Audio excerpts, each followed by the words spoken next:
Hey everybody, welcome to the weekend edition of Schmodown Night in Canada. Should we just call this the Schmodown Day in Canada?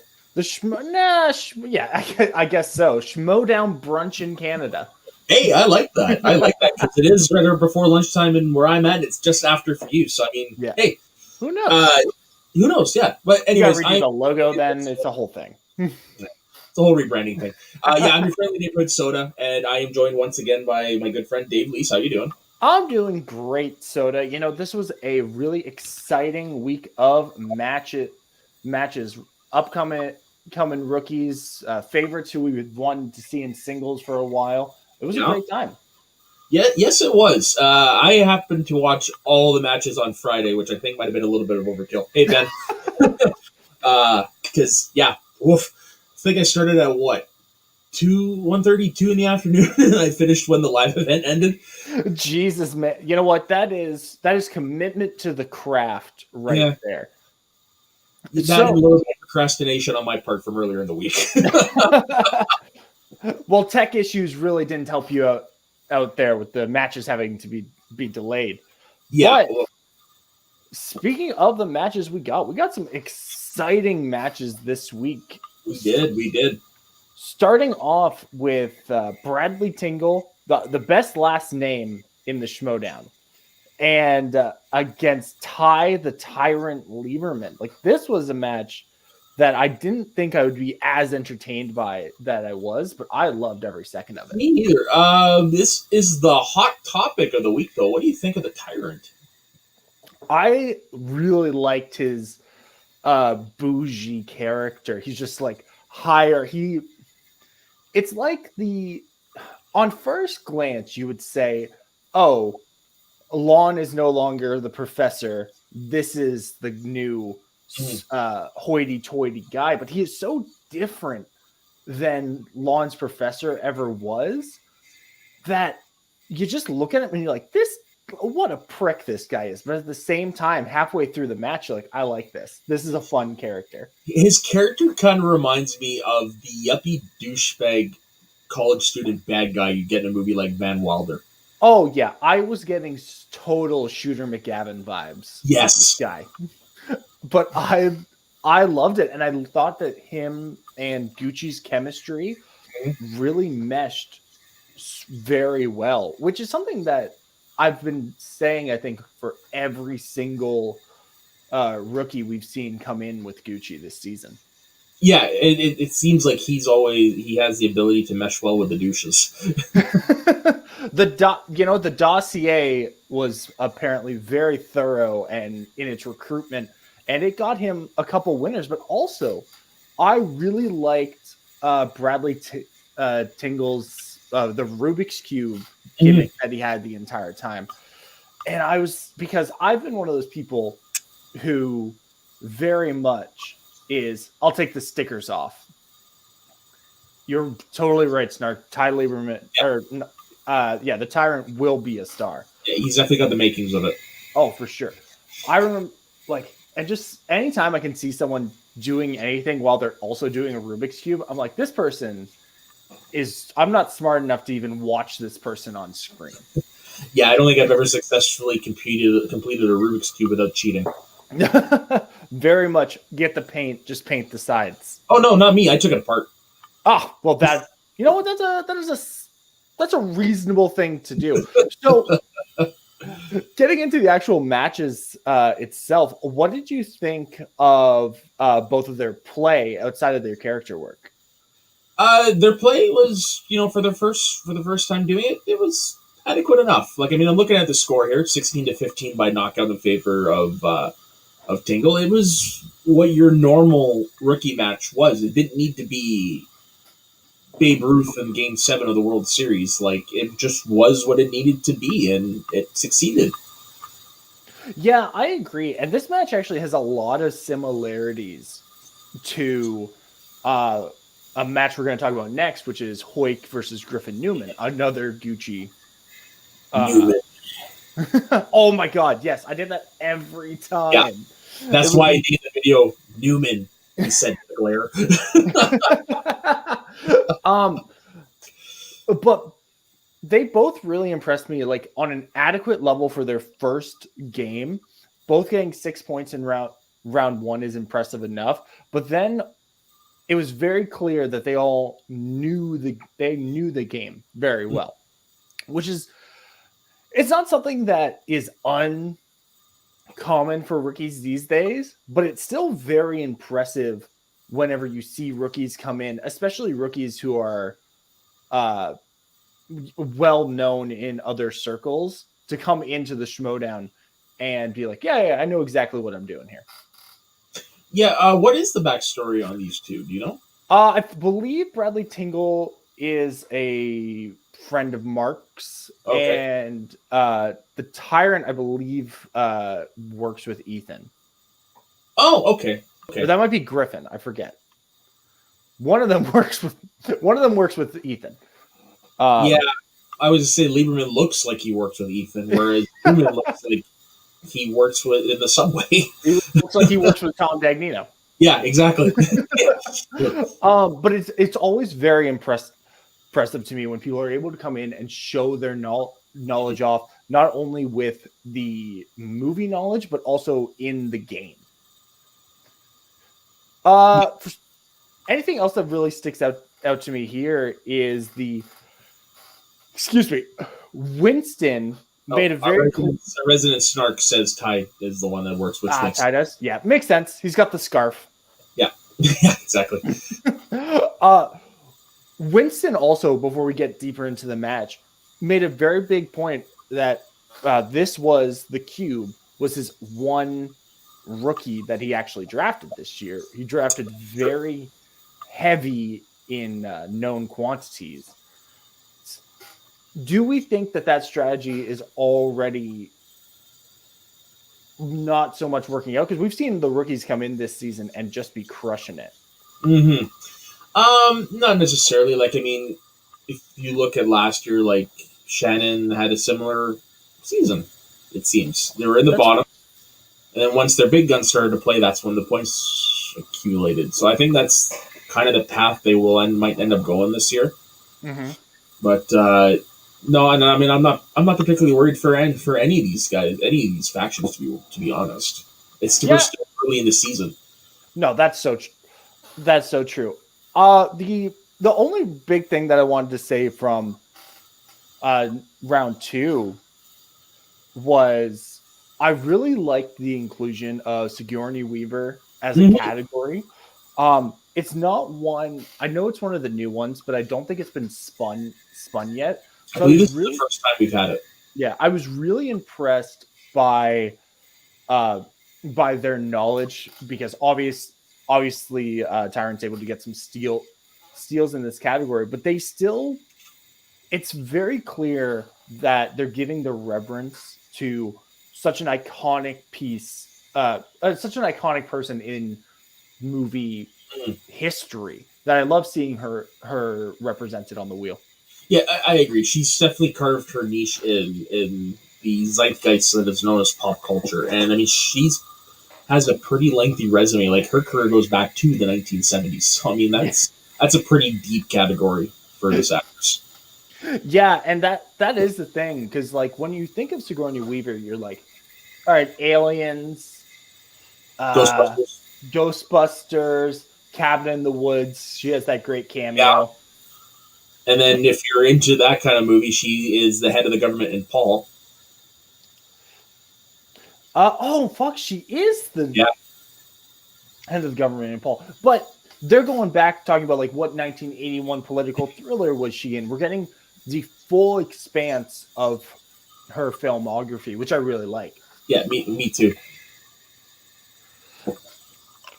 So in this match also, Rob brings up a good point. Yeah. We finally get the reveal of who Chandru's been talking to. What did you think of Jay Washington being behind the attempted Winston coup? Well, it makes sense, because they can play into the fact that Jay was supposed to help Winston originally last year, and then he disappeared. Now, there are actual reasons behind that, but I mean, it would make a fun storyline to do kayfabe reasons as to what happened. And Yeah, I'm curious because we know how tight in reality Winston and Jay are. So I'm really curious to see what kind of barbs they can throw at each other. Yeah, I really like that too. I think when a couple weeks ago we were talking and we find out and we were all speculating who is the secret manager. Nobody guessed Jay. Yeah, wonder why. And I we all probably should have because Jay has been away for a while, but now that he is able to come back into the space, I really like that he is the one behind all this.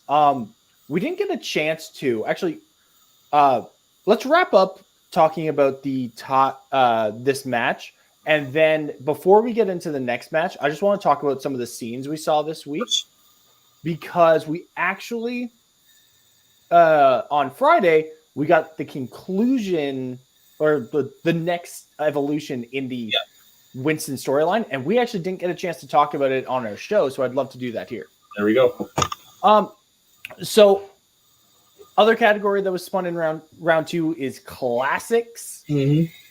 And that's another one where I thought the Cube did very well in classics. That's a tough category. Very tough because how broad it is. It is, and it's also one of those things that is ever evolving and changing, right? Yeah, because what's considered a classic? I believe it's like before 1970 is what's considered classic. Yeah, but I mean, like when it comes to something a classic, like what is considered a classic? Like, is it the fact it belongs to a bygone era? I mean, obviously, being a good movie plays into it, but I mean, like, what are the criteria, right? So it could be like any wide stretch of movies. Exactly. So I was impressed. Obviously, Bradley goes 3 for 5, or 3 for 4 here, and Tyrant's able to get a steal. Yeah, but still, going 3 out of 4 in classics is not. It's not an easy feat to do. No, nothing. It's definitely nothing to sneeze at. No, not at all. Okay, so after that, unfortunately, Cube's not able to answer any of his round 3 questions, and Tyrant is going to win via TKO here. We got a lot of other stuff to talk about, so just quickly, what are your thoughts about where we should see the Tyrant going next? I want to see the Tyrant, like, not obviously jump into like the mid card just yet. Face another person who's at the same skill level as him. So I would be surprised if we see him up against another rookie or someone who debuted last year. Like that's where probably what his next match going to be is. Yeah, I'd love to see if he gets another win, maybe playing like a Marisol or something like that. I think would be a really interesting.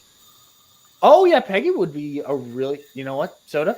That's it. The two of them going, because I thought they both had really impressive first rounds or first games, but they also had space to grow, which I thought was really impressive.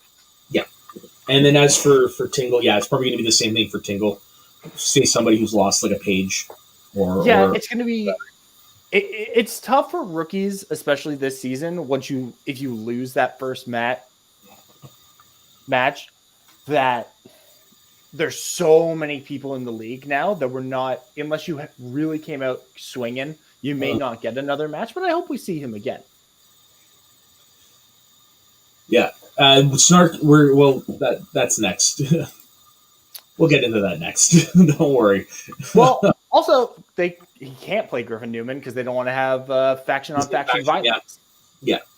Okay, so before we get to Griffin Newman, let's just talk about the scenes we saw this week. I specifically want to talk about the evolution of the Chandru story because we get a lot of revelations here. We get Jay's behind everything.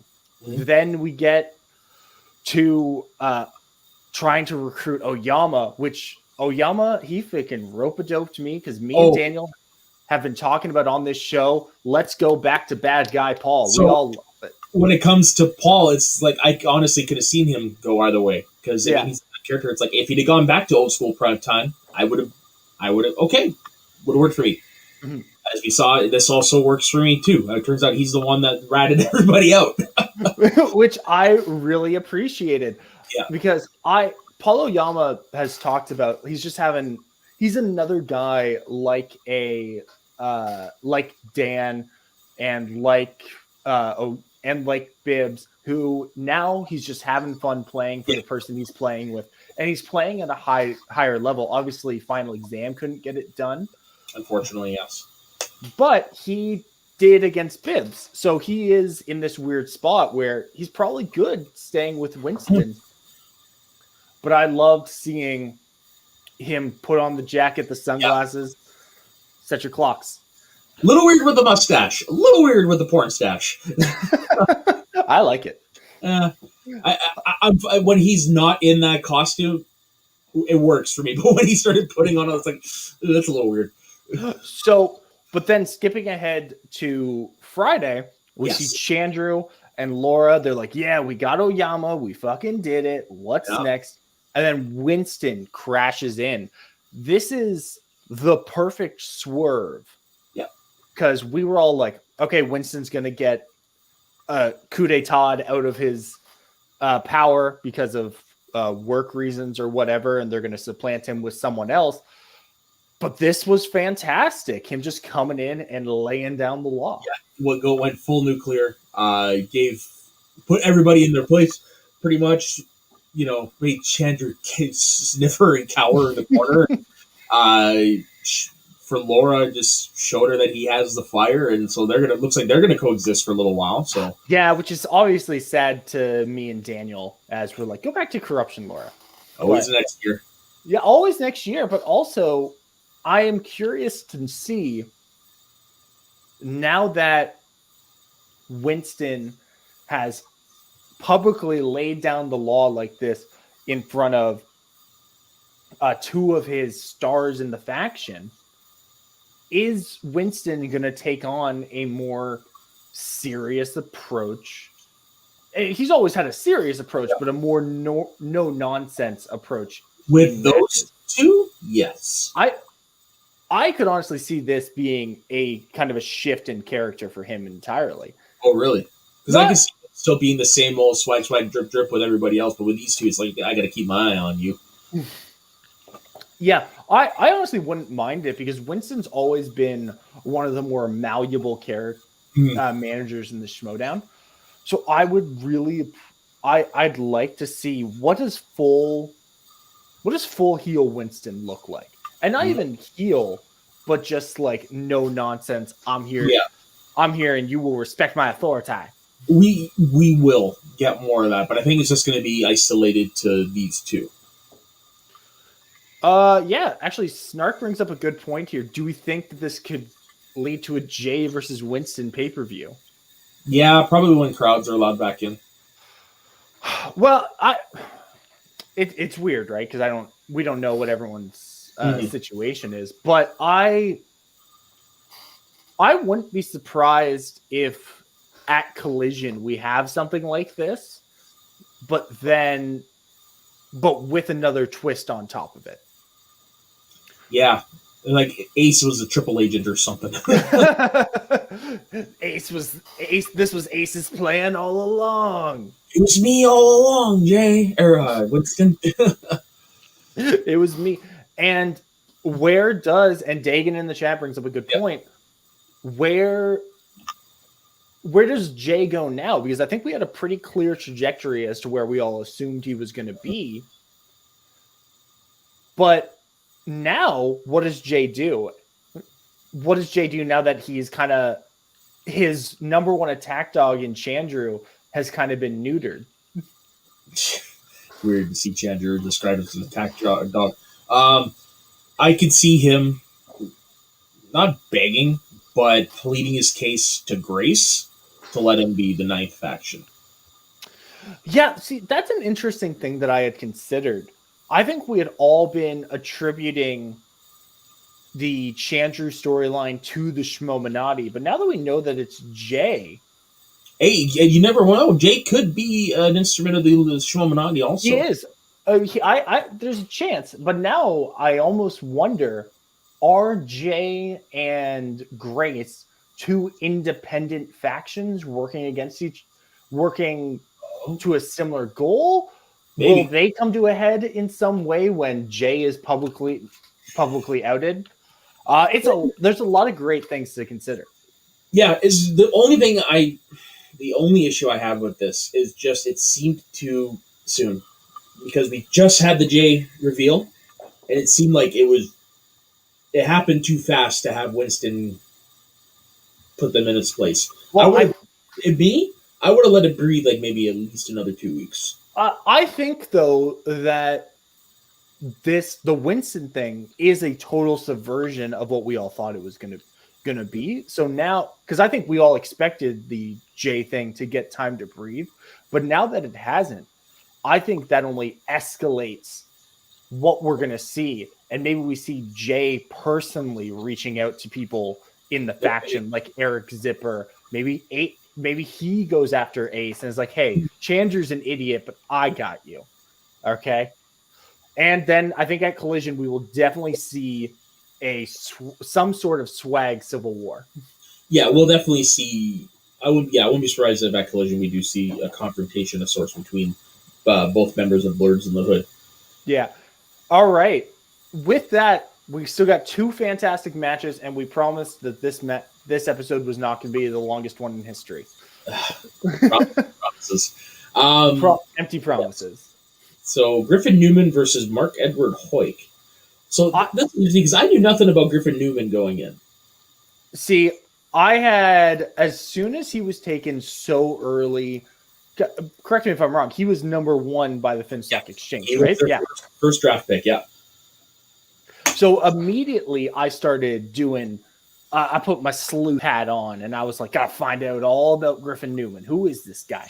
Started talking to some other people around. He hadn't been going on shows. He hadn't been making appearances. But what he did have was a hype man in the Barbarian, where anytime the Barbarian was anywhere, he was like, Griffin Newman was not only the best rookie coming in, he's the best player in the league right now. And it's like, oh, Jesus.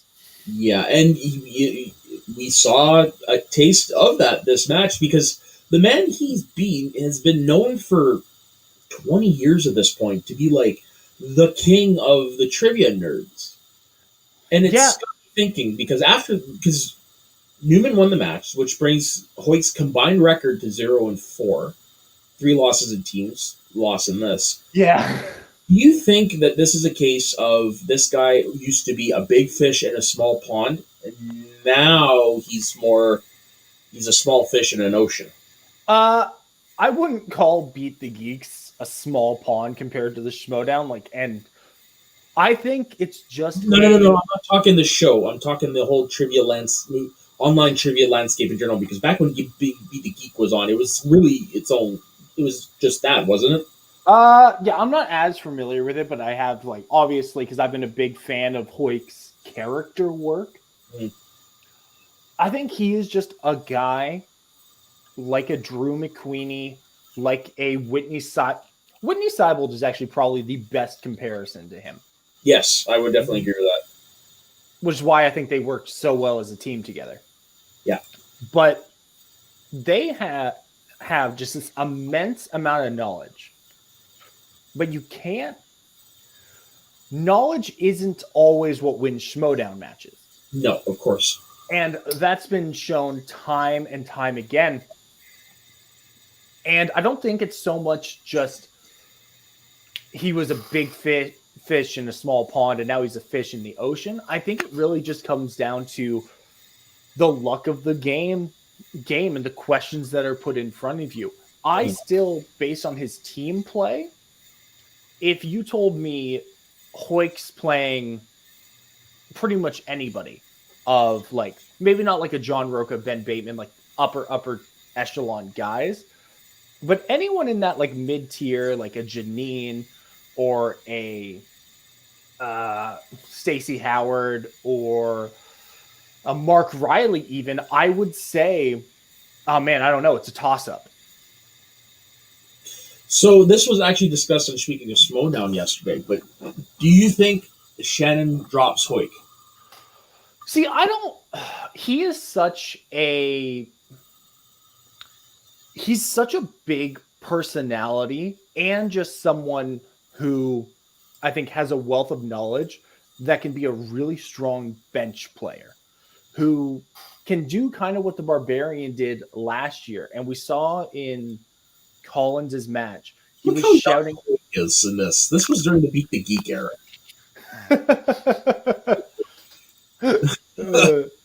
um, I think you want to keep Hoik close. Yeah.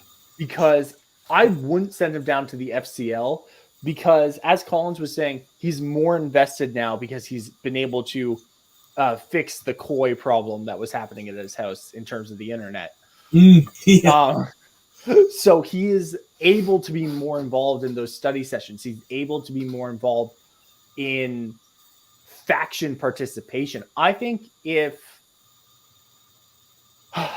so, do we have confirmation that the upcoming teams tournament is the only teams tournament this year? No. And I honestly don't see them scrapping the Ultimate Schmodown teams tournament. Yeah, exactly. So I wouldn't be surprised if that is a larger 16 person team 16 team competition. And so you're going to need an A and a B team. And corruption, I don't think you put corruption into a tournament because they're always going to be one or two matches away from a championship. Now, that being said, if Deception runs the table and they're in that corruption spot, then you switch them and you keep Deception out of the tournament, put corruption in. And then if you need one more spot, I think a pairing of like a Hoik and a James White would be an unstoppable C team for corruption. And yeah, can you imagine how deep your roster is that you have a C team? That's the thing that corruption, as long as they hold, I think you could see potentially if it becomes clear that he's not going to get a lot of matches, or if, say, Deception flames out in the tournament. Yeah, I think I heard that somewhere too. Yeah. If corruption loses to whoever wins the upcoming teams tournament and Deception flames out early, then maybe Shannon looks to trade Hoik because he has such a big knowledge base, but also a brand that already is associated with him. I think you could get something pretty good if you were to say trade Hoik to like the Den, or I don't know exactly what the trade would be, the Den or the Exchange or like Swag or something. So I think that's more what you want him around for instead of taking him down to the FCL. Okay, and what are our thoughts on Griffin Newman? I dig it. Griffin Newman, comedy heel. I love it. I loved everything. I loved the green, the pink gloves and the pink hat and the sunglasses. See, looking at him and the way he was dressed and with the background, it's just like that's not what he really looks like. He's hiding behind a Groucho Marx. Yeah, isn't he? Like he is. I wasn't sure, and maybe it's just because when we went into this match, I was like, Hoik is going to dominate. I feel so bad for this, but Griffin Nooms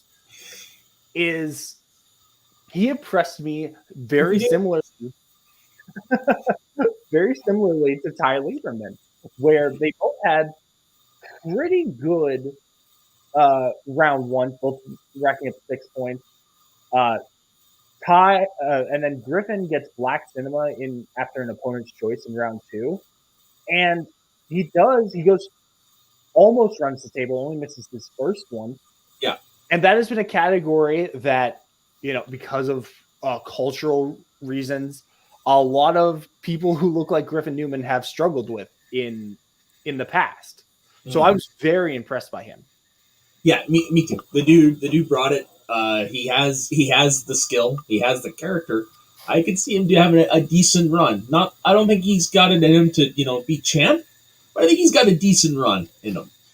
I could honestly, I think both him and Ty Lieberman, and it's very interesting that we got to see both of them play this week.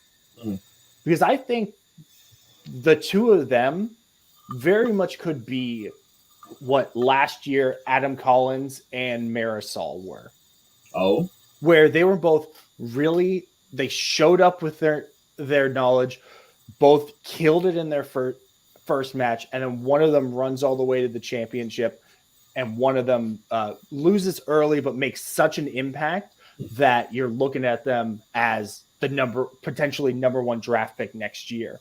see, I can see these guys being put together as a team for one of the tournaments. See, if Barbarian didn't have a teammate, like the fact that Barbarian is unteamed right now, I would say one of them probably hooks up with Barbarian for. Because I would put these two together. I think their styles would mesh great together.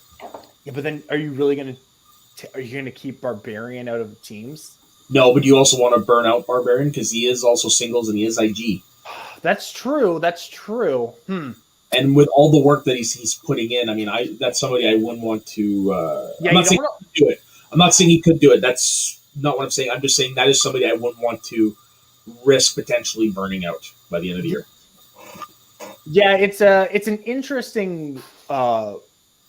It's a very interesting line that you have to walk with Barbarian, but you're probably right. I think you're probably right about this. I could see the two of them as a team. Yeah, but Mark Edward Hoyk also.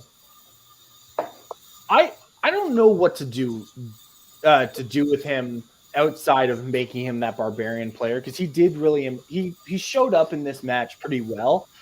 I think though that and we're kind of just playing jazz now and just talking about whatever, but in his round 2 specifically, he answered some of those questions very quickly, and it's and when he did that, the answer was wrong.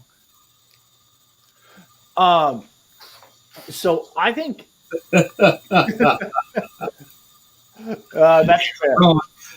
That's fair. Or Elvis's pocket, maybe. Yeah. But I think if Hoyk learns the game better, and I think that's why he's going to work way better in why he's worked so much better in a team capacity where he doesn't have all that pressure on him. I still do want to see him again. Before we move on to the Star Wars match, you know what? Actually, I'm not even going to ask who do we want to see these guys go up against. I feel like we've kind of talked about that and whatever we said for Ty Lieberman, replace the word Ty with newbie, and that's exactly what our thoughts are. Yeah. The final match we got though was another Star Wars rookie match.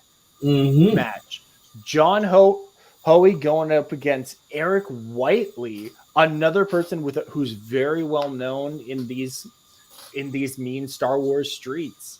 What were your thoughts about this match before we got into it? It was a good match. This is the better of the two rookie Star Wars matches we've gotten this year, and it came down to the wire. Only 3 points separated. Yeah, and if I'm not mistaken, the match went down to it's another Lena Headey thing. 1 letter. Yeah, it was so tough, and I was really impressed by the level of knowledge that these Star Wars players have off the bat. And also, just want to bring this up before we continue. Just great on the show, contestant having a harder time against. Yeah, maybe. But anyways, sorry, lost my train of thought. But these were guys also who. Eric Whiteley is a guy who's very well known in the Star Wars fandom and from YouTube. You've probably seen his reactions all up on popping up in your feeds and stuff. And I was really impressed that he was able to come in and know the game as well as he did. Yeah, well, that's the thing we're getting with a lot of these rookies. Most of them are fans. So, I mean, that's something we don't necessarily have to worry about, where it's like back in the day where people would just show up, yeah, I'll play some movie trivia. No, now these guys are fans and they want to compete. And this definitely came out with these two. Oh, yeah. And John Hoey was a guy, or is it Hoey or Huey? Hoey. Hoey? Okay. Sorry. I have a friend whose last name is Huey, so I think that's where I'm getting mixed up.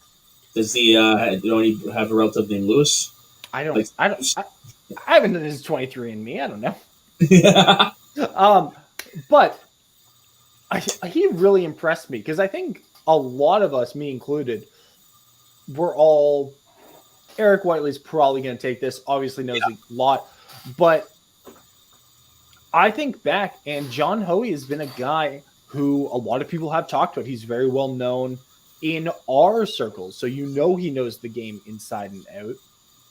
And I apologize, I don't have it for whatever reason. My notes are wrong here. What faction is John Hoey on again? Uh, it doesn't tell me on the match results screen. So just give me a second. I will bring that up. Because for whatever reason, that didn't stick with me for some reason. He's on Koi. Let's see. Maybe he's dungeon. He's a dungeon person. That's right. Obviously. Yeah. And obviously, he's a. You know what? Eric Whiteley's with Koi. Yeah. Robbie is not on the Finstock Exchange. Eric Whiteley is Whiteley's Quirky Mercs. Yes. Yeah.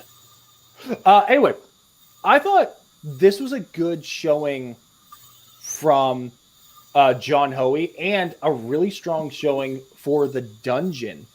Mm-hmm. Who are just wiping the floor this year. Oh, yeah. It helps when you're winning. You have a lot of championships matches right off the bat. Yeah. But they are showing that even the rookies they picked up, and Star Wars was the one area that we were, I think every other division you had someone like Mara obviously going to kill in Inner Geekdom. Dan and Ben going to kill it in singles. Put them together, they're going to kill it as a team. Video Drew obviously going to be fantastic. So it's one of those things that Star Wars was the one league that we were like, well, maybe this one is the one that they don't have.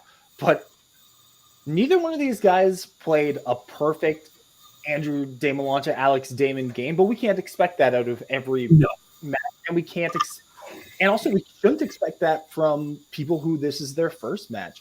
But he really impressed me. And it shows. Do you find it really hard to talk about Star Wars matches? I always do. It's hard to talk and it's hard to compete. Because, I love the Star Wars division. And I used to think I could probably hang in Star Wars. I could probably hang. That was back in the days of Campy and Knapsack competing. No, for me. Legitimately, before the tournament last year, I was like, when Witt and Sullivan had their match, I was like, I don't think I'd win, but I think I could hang. I think I could hang. And now it's just shown no, I can't do shit. Because first round, we're asking questions about blaster models and stuff. What's the standard issue blaster of a stormtrooper? And I'm like, that is totally fair and should be asked about. But I have no idea. I'm like, it shoots a red laser? Yeah. Some people can't hit the target with it. Watch Star Wars Rebels, which explained why. Is it? I must have missed that. Yeah, it's good. When Ezra puts on the helmet, it's like, oh, you can't see shit out of here. Oh, right. Okay. No, it's Rex, actually. When Rex puts on the helmet, he's like, oh, man, clone trooper helmets were way better.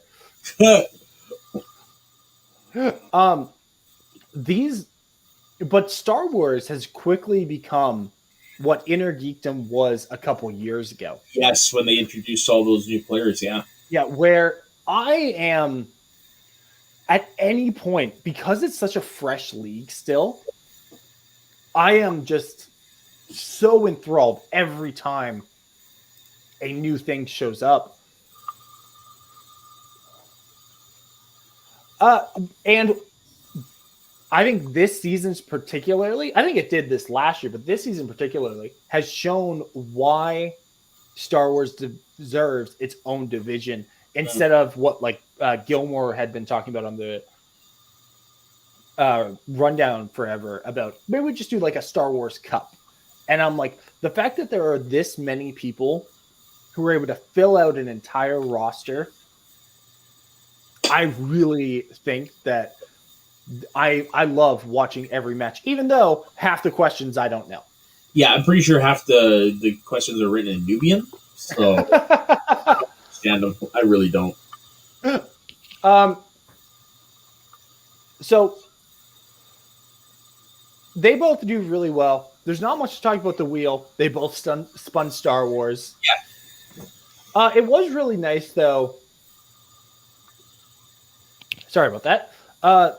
Seeing 2 original trilogy slices on there, because usually we get like, I feel like Force Awakens comes up all the time. It seems like it does, but it's also because it's a newer movie and the whole stuff. And my personal favorite of the new trilogy. Do not at me on that. It's easily it's my 3rd favorite Star Wars movie. So, so I won't be adding you. Good. All y'all can add him. I don't care. I'm not watching. I'm not in Soda's mentions. But anyway, I really liked seeing that, and I was really impressed by the specificity of the round 3 questions. And I'm sure Eric Whiteley wishes that the specificity was a little bit less, because it was one of those things where I could tell you who voiced that character, but I could not tell you that character's name. Yeah, again, 1 letter off. Yeah, 1 letter, which is just it's a spelling error on your whiteboard, or it's showing why Star Wars is why it's impossible to get ready for Star Wars in 60 days. Oh, of course. It's brought it up. It's just like a lot of material not available from the films. That's true, but I think that... Which lends itself to not being able to study in 60 days, because not only do you have to watch all 10 movies, you have to read a lot of supplemental content. Well, it's like a couple visual guides and stuff that you got to read. A lot of pictures, so even you can handle that. I would be surprised if the novelizations play a part in there as well.